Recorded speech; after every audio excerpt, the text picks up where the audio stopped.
Welcome back to Heartwood Turning in the Stable Studio. Today's project is a vase turned from a piece of magnolia. So I've quickly jumped straight in here and we're just going to get this rounded down. The piece is about 10 inches long, about 4.5 inches in diameter. As I said, it's a piece of magnolia. And if you think I will find another, it ain't true. Keep the home fire burning while I'm gone. I'll be back to think. So I'm using the spindle roughing gouge a lot here just to try and put in a basic shape. Just to show you that it's quite a versatile tool, not just for roughing out. It's quite handy when you want to remove a bulk of material.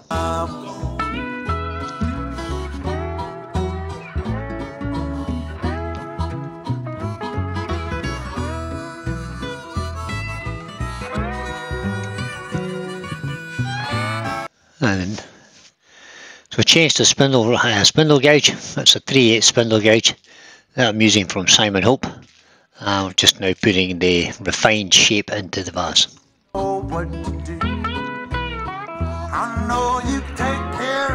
So quick, as usual in my videos, guys, we're just going to skip through the sanding. Normal sanding routine, starting at 80 or 120 depending on how, and then skip through to 400. So now we're doing a preparation of a hole in the centre. We'll drill it out with a 12mm drill bit. That will help us to start with the back hollowing. We'll start with the spindle gouge, and as far as we can get. So we're just using a basic back hollowing technique most of the time. Changed to the Simon Hope Pro Hollower with the 6mm cutter.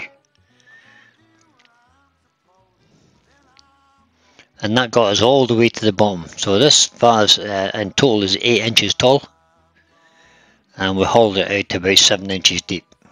So that tool took us all the way in.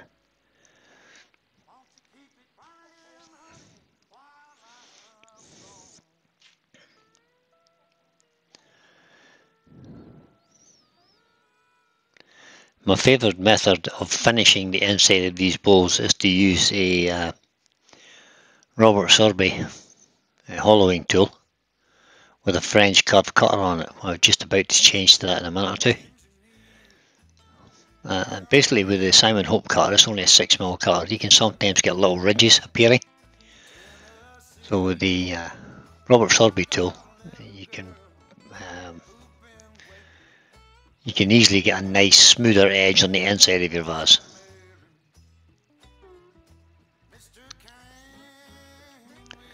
That's the hollowing done. I'm using a rotary tool here. Any will do, but this happens to be a Ryobi with a 1mm metal cutting disc, which I find is ideal for cutting into thin timber. And so what we're doing is we're just putting tracking a line up in almost like a spiral, if you like. And as it gets towards the end, we make it deeper and deeper until it actually comes right through. And here we're just cutting the end of this off with our Japanese pool saw, just to set some kind of shape on the top of the vase.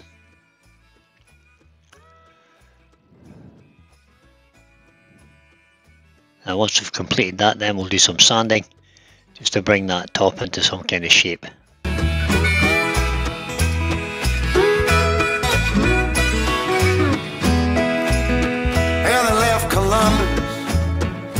Around 7.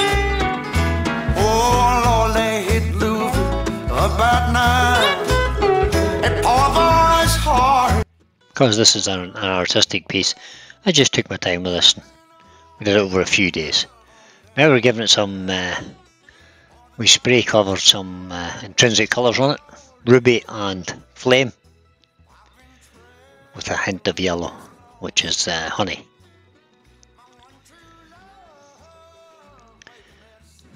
And once with the intrinsic colour applied, let it dry a little bit, we just blended the colours together using some sanding sealer.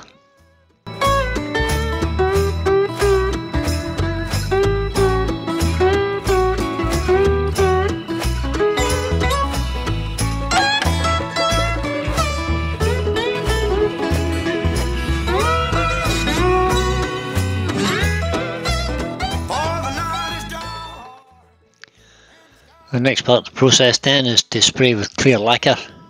My preferred method is to do it in stages. So we'll spray it once, leave it dry on the lathe turning for 15 minutes. Spray it a second time, repeat the process, turn it slowly for 15 minutes till it dries, and then spray it for the third time. Leave it overnight then, at least overnight, maybe 24 hours, and then sand it back with the 400 grit sandpaper. And it's just a gentle sand back to take off any imperfections that you may have on the surface.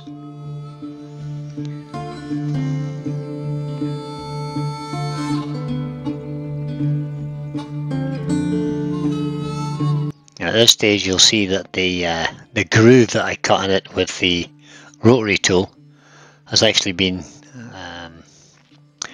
embellished with gold leaf. Rolling stone, bound to roam. Come the morning, or I'll be gone.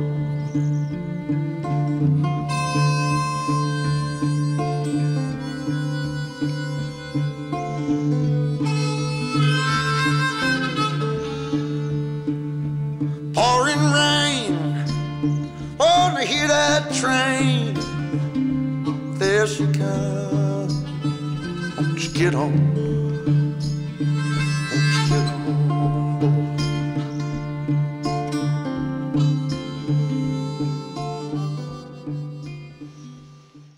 So now we're giving it a clean off with methylated spirits just to make sure we get all the dust off before we respray it again. Now this is an important step, because if you just spray it again, you'll just spray in the dust. So take your time, give it a good clean, or get it as clean as you possibly can.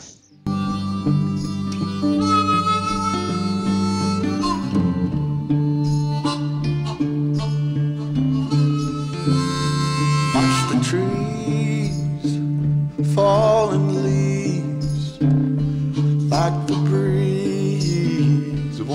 This can be a fairly labour intensive and kind of boring part but if you want a really good high gloss finish, you've got to spend the time. Again, we'll go back and repeat the process with the lacquer. Now, once you've left the lacquer to dry for 2 days, I'll leave it a full 48 hours, and that allows you to cure a bit. I've skipped a step here because the first thing I did was I did it with Yorkshire Grit Original, which takes it up to around 1000 grit, and now here I'm using Yorkshire Grit Microfine, which takes it up to almost 2000 grit. So that produces a really nice shine.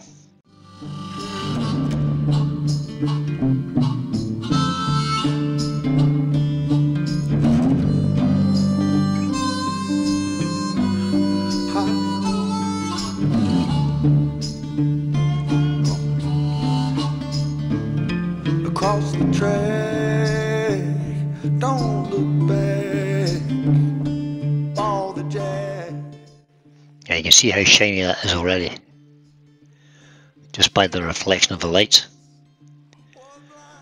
But my extra step is to use T-cut, and that's T-cut scratch repair. So it's a really fine paste, and I have no idea what that takes it up to, but it really does sharpen it up and polish off just the last of the tiny little imperfections, and gives it a real high gloss shine.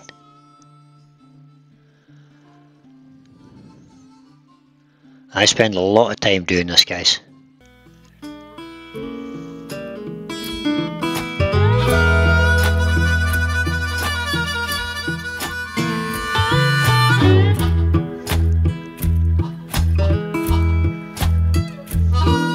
Down in Louisiana, where the tall, tall pine trees grow, there live a preacher daughter and she knows how to jelly roll. And a papa want to save my soul, but a sweet talking daughter, Lord, she loves to jelly roll. Finished on my top coat with Hampshire Sheen High Gloss Wax.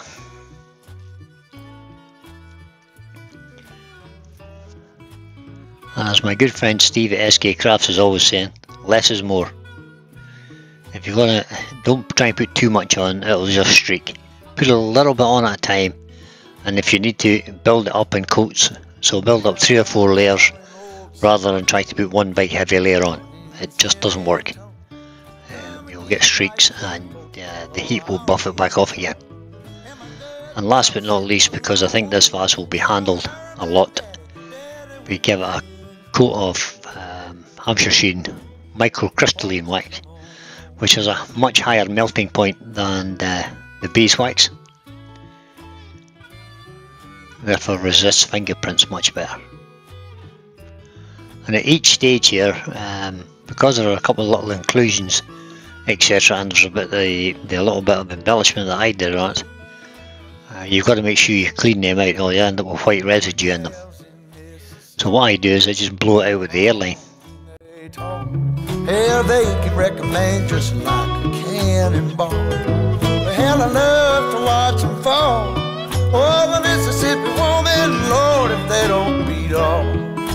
Oh, now, yes they do.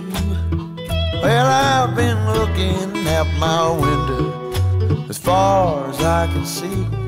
I'm looking for the rounders and you're looking out for... Right, we're just going to part it off now. And I parted it off as far as I could. Because it has a little bit of extra weight on one side because of the shape of the lip. If you tried to part it off completely, it would wobble too far. It's a little bit unbalanced. So I just part it off as far as I can, and then I'll finish it off with the Japanese pull saw. You can see how it's kind of starting to wobble there already. So I'll just support it with my left hand with a cloth. Well, she likes to say we shouldn't, but you know we always will. The hollers catch me if you can, runs up over the hill. Well, that's how she gets her thrill, saying that we shouldn't, but she knows we always will. Yeah, she always says we shouldn't, saying that we shouldn't, but she always will.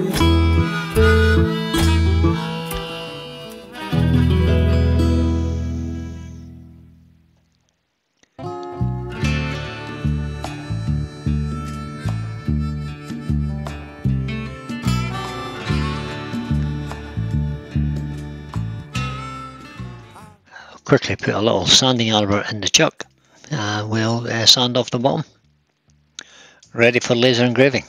Do it and let him go. Pack up all your things when you're finally done. Call me up, sweet mama, we'll run. 'Cause oh, what a way. So the music in today's video, guys, by Bo the Drifter from Epidemic Sounds, and the link for Epidemic Sounds will be in the description. I said next time he hurts you, I'll know when. And that time will be the last he ever hurt you. There it is. The thing I like most about this vase are those marks you can see there are like compression and stretch lines. So that's obviously been the underside of that branch, and it's been really compressed. It has some really nice figure in it, that piece of wood. I think it's turned out really well.